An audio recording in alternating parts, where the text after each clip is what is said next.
Olá pessoal, aqui é o professor Jeová Canhete. Hoje nós vamos falar aqui sobre as ideologias do século XIX. Tá? Então, o século XIX foi um século marcado pelo surgimento de várias ideologias, várias correntes de pensamento político, filosófico, econômico e ideológico. Vamos aqui abordar as mais importantes dessas correntes do século XIX. Tudo bem? Sem mais delongas, claro, a primeira delas é o liberalismo. Tá? Então, é uma corrente econômica, que é uma linha de pensamento econômico. O liberalismo é a política econômica que vai nortear o capitalismo industrial e, mais tarde, o capitalismo financeiro. Portanto, a segunda e a terceira fase do capitalismo, o industrial e o financeiro, serão marcados pela política econômica liberal. Tá? Então, surge ali por volta do século XVII. Se poderia dizer que o pai do liberalismo político é o inglês John Locke, e o pai do liberalismo econômico é o também inglês, no caso escocês, Adam Smith. Tá? Por que a coisa acontece na Inglaterra? Seja com John Locke politicamente, seja com Adam Smith economicamente. Porque, como eu acabei de dizer, o liberalismo está ligado à fase industrial do capitalismo, né? E onde é que surge a primeira revolução industrial da história? Na Inglaterra, tá? Então, como a Inglaterra é o berço da Revolução Industrial, é também o berço das teorias política, econômicas, sociais, né? Não por acaso os primeiros grandes movimentos operários também surgirão na Inglaterra, tá? Então, eis aí a explicação. Então, por volta ali do século XVII, né? Com John Locke, século XVIII, com Adam Smith, e até o século XX, até onde vigora o liberalismo.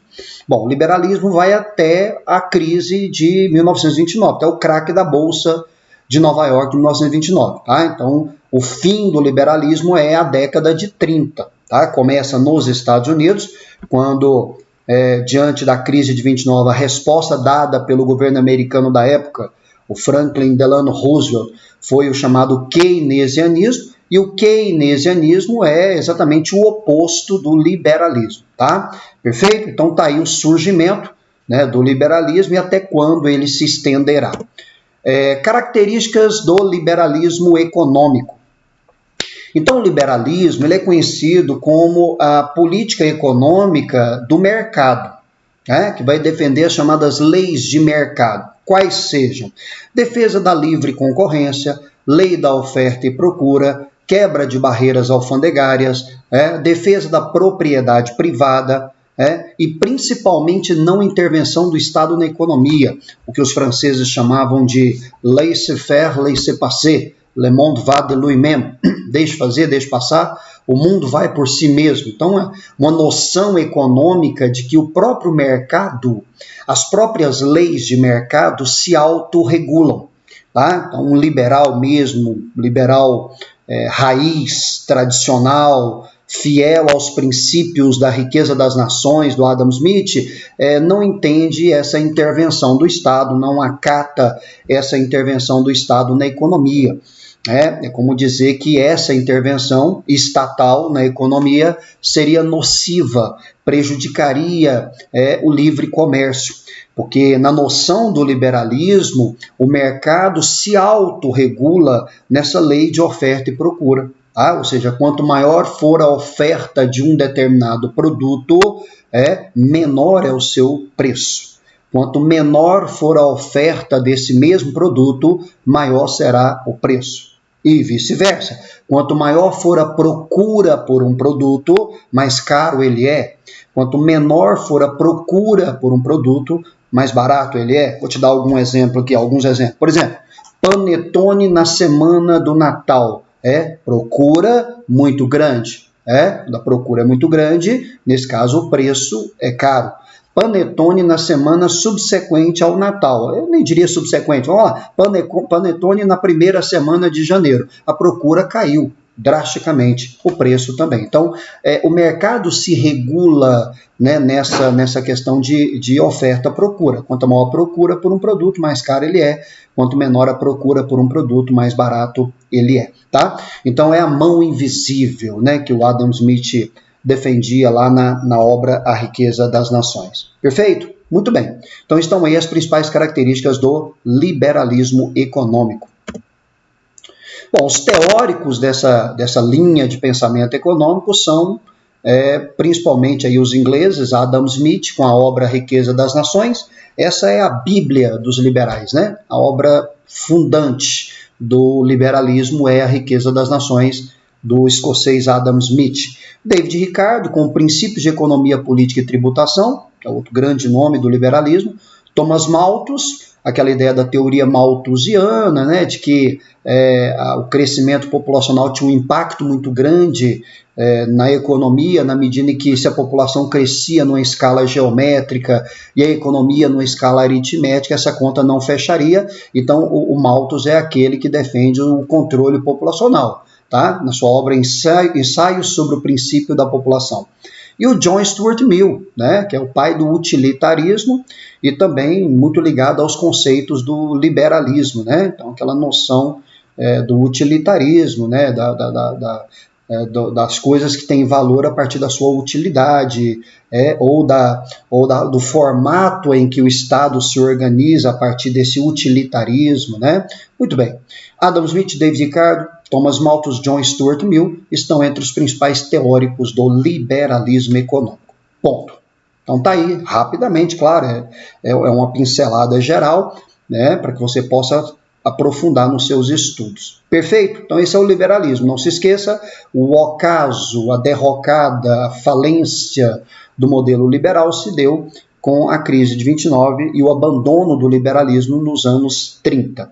Depois ele será retomado lá nos anos 80 com uma nova roupagem chamada de neoliberalismo. Mas aí é uma outra história, mais adiante, lá nos anos 80 do século XX, neoliberalismo é uma espécie de retomada desses ideais liberais com alguns ajustes. Perfeito? Vamos à segunda ideologia. Bom, o socialismo. Se o liberalismo está ligado fundamentalmente ao mercado, por isso eu diria o liberalismo é a principal bandeira, né, digamos assim, ideológica da burguesia europeia, o liberalismo, a principal bandeira ideológica da burguesia europeia, o operariado vai se agarrar ao socialismo. O socialismo é uma corrente de pensamento filosófico e político, né, ideológico, que vai preconizar o quê? Né? A superação do sistema capitalista. Ou seja, para os socialistas, nesse caso, socialismo científico, ou chamado também de materialismo histórico dialético, que tem Karl Marx e Friedrich Engels, os seus maiores representantes, o socialismo entendia, né, para Marx, o Marx entendia que dentro do sistema capitalista não seria possível, não seria alcançável uma sociedade justa, coletiva, igualitária. Isso não aconteceria dentro do sistema capitalista, segundo Karl Marx, porque não faz parte do sistema capitalista. O sistema capitalista não opera na igualdade, não opera na equidade, não opera na justiça social, não tem a ver com o sistema capitalista. O Marx é um dos maiores críticos do sistema capitalista, mas também um dos intelectuais, um dos pais da sociologia que mais estudou o sistema capitalista.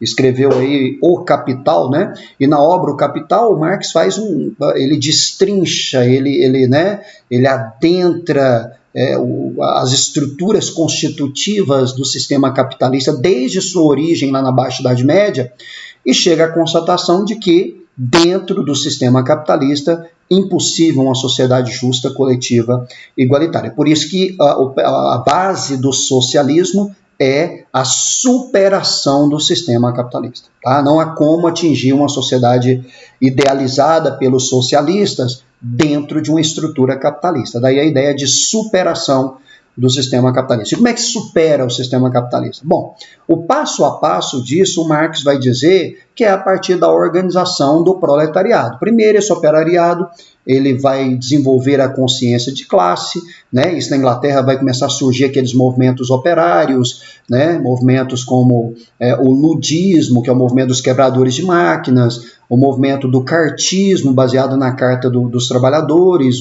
as trade unions, aquilo que será futuramente a gênese dos sindicatos. Esse trabalhador ele vai sendo oprimido por uma extensa carga de trabalho, baixos salários, péssimas condições de vida, condições insalubres, expectativa de vida muito baixa, vivendo em cortiços, tendo que conviver com todo tipo de epidemia que você puder imaginar, com a mortalidade infantil absurda. Então, num dado momento, diante dessa opressão, esse trabalhador vai se organizar, né? A reação natural, é uma luta de classe natural. Então, a consciência de classe, a organização do proletariado e a luta de classe. Esse é o método. A luta de classe ela se traduzirá através de uma revolução. Esse operariado ele vai promover a revolução através da luta de classe, tomar o poder, implantar aquilo que o Marx chamaria de ditadura do proletariado, para que a partir daí, da ditadura do proletariado, a expropriação da burguesia, a coletivização das terras e dos meios de produção, a superação do capitalismo para a posterior implantação da sociedade socialista, comunista. Na verdade, o comunismo seria o elemento final.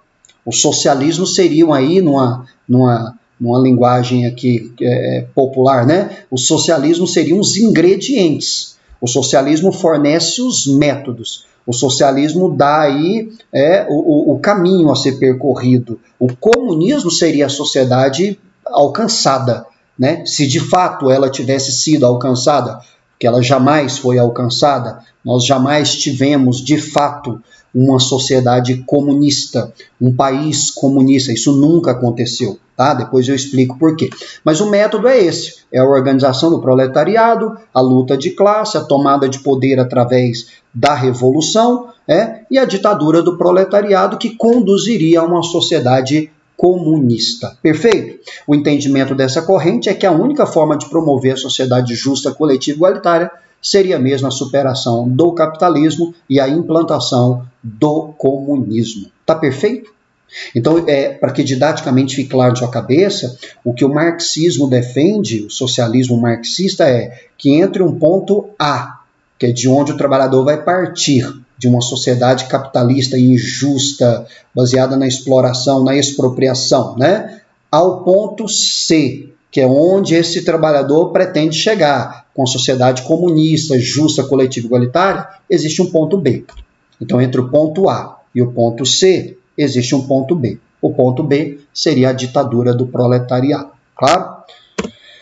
Muito bem, o comunismo, portanto, seria o estágio último da doutrina socialista. Se alcançado, o que não aconteceu, representaria o fim das classes sociais, do Estado, da propriedade privada e das religiões. E aqui ficou fácil você perceber que nunca aconteceu. China nunca foi comunista, União Soviética, Rússia nunca foi comunista, Vietnã, Coreia do Norte, Cuba, Chile, Nicarágua, nenhum desses países nunca foram comunistas. Por quê? Porque nós nunca chegamos a nenhum desses países nesse primeiro tópico que você está vendo aí.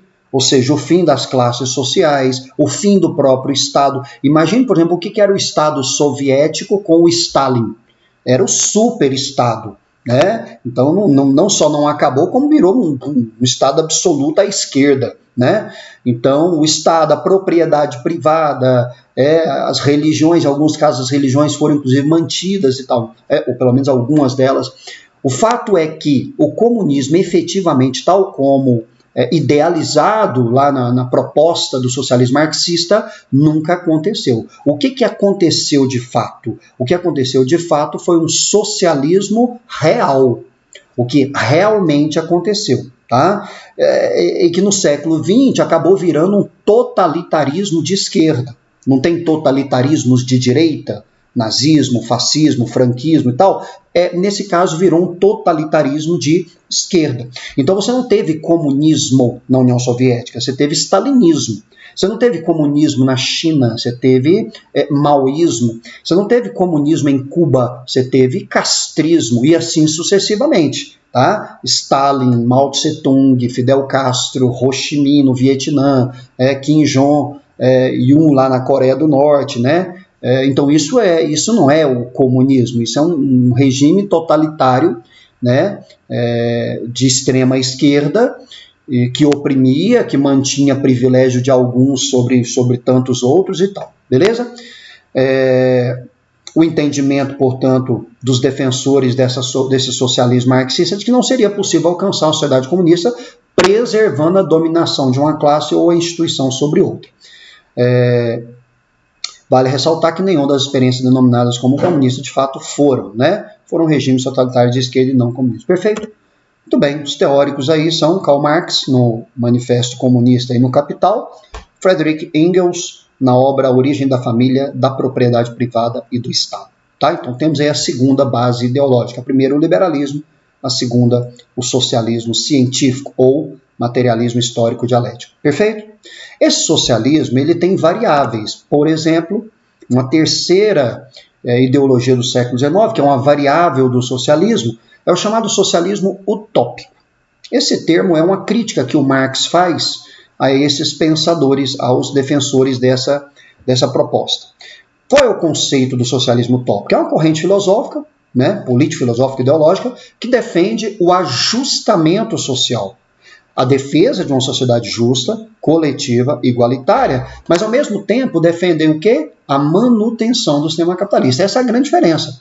Você viu anteriormente que o marxismo entende que a única forma de alcançar uma sociedade justa é a superação do capitalismo. Para os utópicos, não. Você poderia alcançar essa sociedade justa dentro do sistema capitalista. Inclusive, né, você poderia alcançar essa sociedade sem a necessidade de luta de classe. Né? Eles não eram defensores de luta de classe, de movimento revolucionário, porque eles entendiam que esse processo de ajustamento social dentro do capitalismo seria inevitável para a própria sobrevivência do capitalismo, né? Diante de crises, diante de contradições do sistema capitalista, ele necessariamente faria um ajuste. É o chamado capitalismo distributivo, o capitalismo social, o ajuste social, né? Seria formas que o próprio sistema elencaria para promover, diante de crises ou diante de contradições do próprio sistema, os ajustes necessários de promover uma sociedade mais equitativa, mais igualitária, mais justa e tudo mais. Claro? Portanto, a manutenção do próprio sistema capitalista.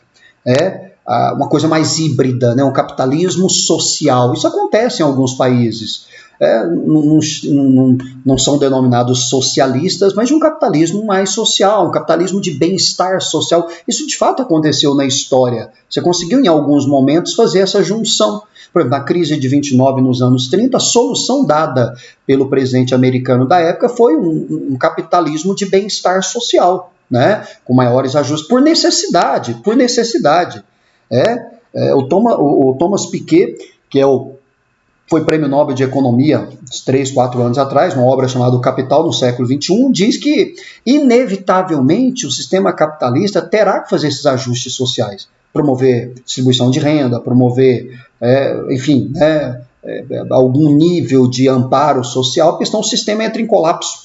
Acho que nessa época de pandemia a gente está vendo muito isso, né? O Estado vai ter que fazer ajuste social, jogar dinheiro na base da pirâmide, liberar para o Bolsa Família, liberar para a informalidade, para aumentar consumo, para gerar renda, porque senão você tem um colapso total da economia. Bom, de certa forma, historicamente, alguma coisa parecida com o que os utópicos defendiam acabou acontecendo, mas não a ponto, e aí é que está a crítica, de levar a uma sociedade justa, coletiva e igualitária. Isso não. Tá? Mesmo que Suécia, Dinamarca, Suíça tenham estruturas capitalistas de muito mais ajuste social do que os Estados Unidos, por exemplo, isso não implica dizer que não há desigualdade na Suécia, na Suíça ou na Dinamarca. Tá? Os teóricos desse pensamento é o inglês Robert Owen e os franceses Claude Saint-Simon, Charles Fourier e Louis Blanc. Tá? Então está aí o socialismo utópico. Para a gente caminhar para o final, uma terceira vertente, nesse caso já uma quarta, mas uma terceira variável do socialismo é o socialismo cristão. O socialismo cristão é mais utópico do que o socialismo utópico. Seria a utopia da utopia. Como assim? Ora, esse aqui é uma conduta, é uma postura da Igreja Católica. É um movimento que parte de dentro da própria Igreja Católica, né? O que estava acontecendo? Como essas doutrinas sociais, socialistas, estão surgindo na Europa e estão dando uma alternativa, ou pelo menos apresentando uma alternativa ao operariado, de uma vida melhor, de uma vida mais justa, né, dentro das organizações operárias, dos nascentes sindicatos, dos movimentos revolucionários, dos partidos e tal, o que está acontecendo? A igreja, no seu distanciamento em relação à questão social, ela está sofrendo o esvaziamento. É simples você entender isso. Porque o que acontece? O que o pai de família vai pensar? Cara, eu vou para a igreja para quê? Né? Quer dizer, qual é o suporte que a igreja está me dando? Por outro lado, domingo tem um piquenique coletivo lá da comunidade operária, em que nós vamos discutir um ajustamento disso ou daquilo, uma estratégia e tal. Então você começa a ter um esvaziamento da igreja. E esse distanciamento da igreja em relação às questões sociais leva o Papa Leão XIII a publicar um documento. A igreja tem que se posicionar, ela não pode ficar alheia, senão ela seria completamente esvaziada. É por uma questão de fiéis mesmo. Porque a Igreja Católica ela sempre teve na sua história vinculação com as classes dominantes. Teve um distanciamento maior das classes populares. Salvo aí, claro, algumas condutas que a Igreja sempre manteve, albergues, leprosários, creches, orfanatos e tal. Mas de um modo geral, nessa questão mesmo da renda, da vida da família camponesa como um todo, do trabalhador, do operário, a Igreja estava muito distante disso. E estava pagando caro por isso, né? O esvaziamento. O que o Papa faz, o Leão XIII? Ele emite um documento, uma encíclica chamada Rerum Novarum. E nessa encíclica, o que o Papa defende? Né? Uma aproximação da Igreja Católica junto às questões sociais.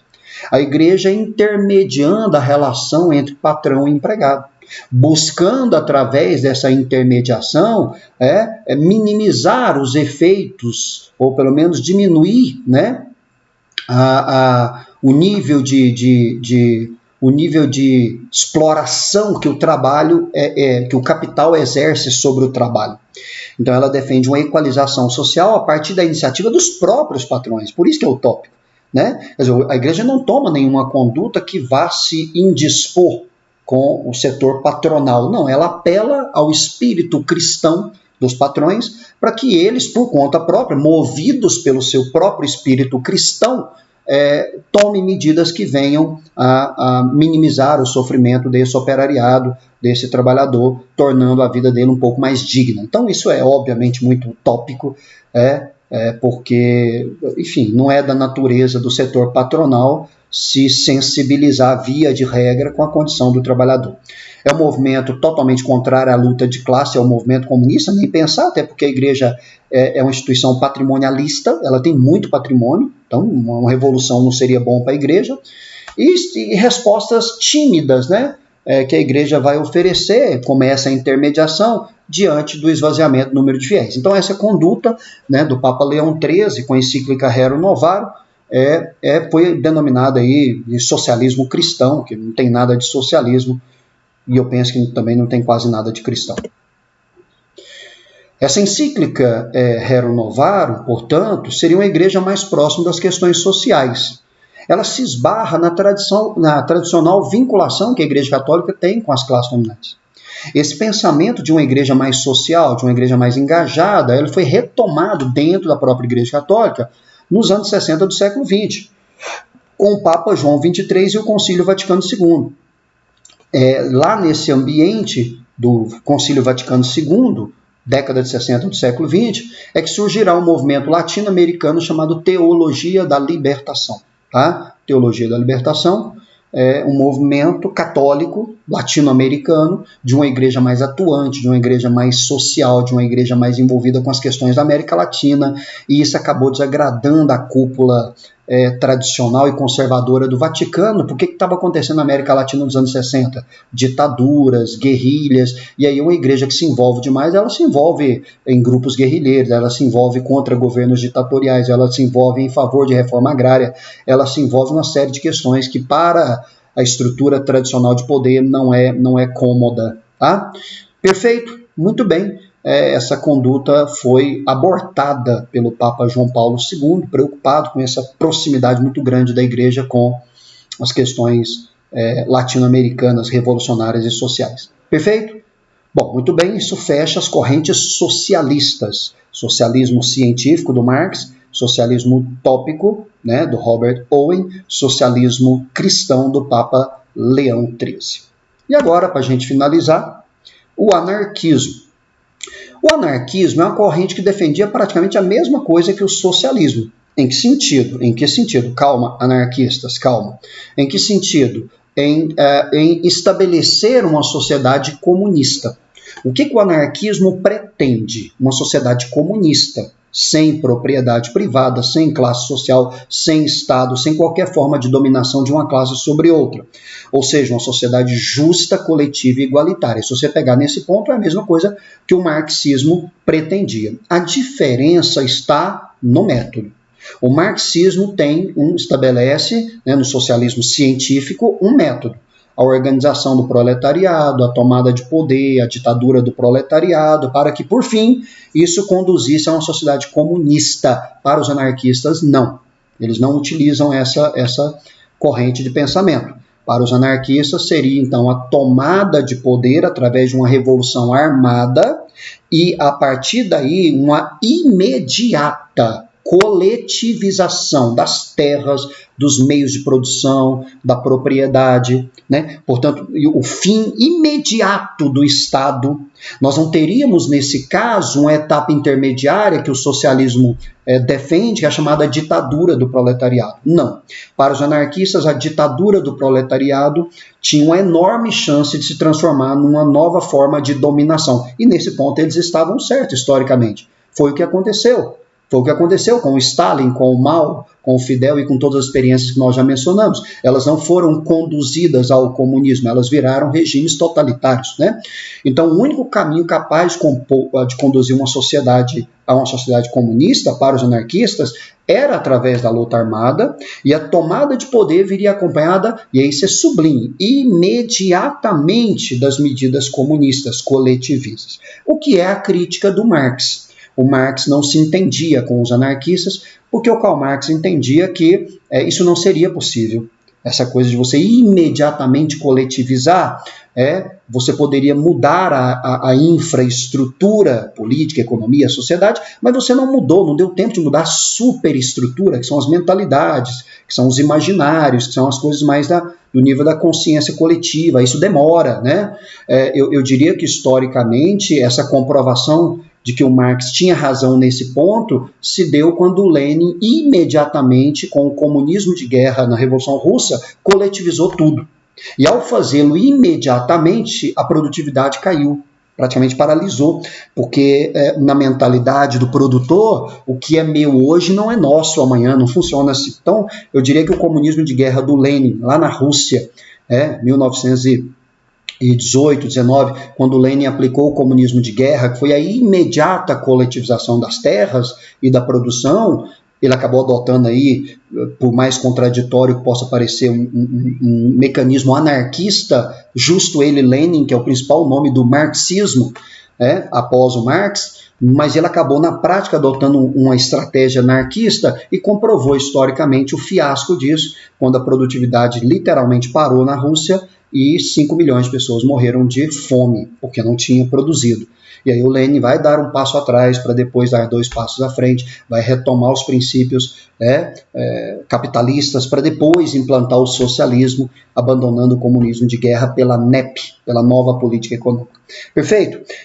Portanto, os anarquistas não acreditavam na ditadura do proletariado, e essas divergências com o socialismo marxista distanciou os dois grupos que se tornaram rivais. Karl Marx de um lado e Mikhail Bakunin de outro lado, chegaram a participar da primeira Internacional Comunista, mas sem muita aproximação, sem muita, digamos assim, sem o compartilhamento das suas principais ideias. Perfeito?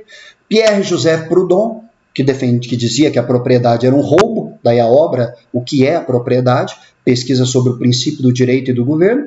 Mikhail Bakunin, com Estatismo e Anarquia. Piotr Kropotkin, com Palavras de um Revoltado, e Lev Tolstói, com textos autobiográficos, estão entre os representantes do anarquismo, dentre outros, eu apontei alguns aqui. Perfeito, turma?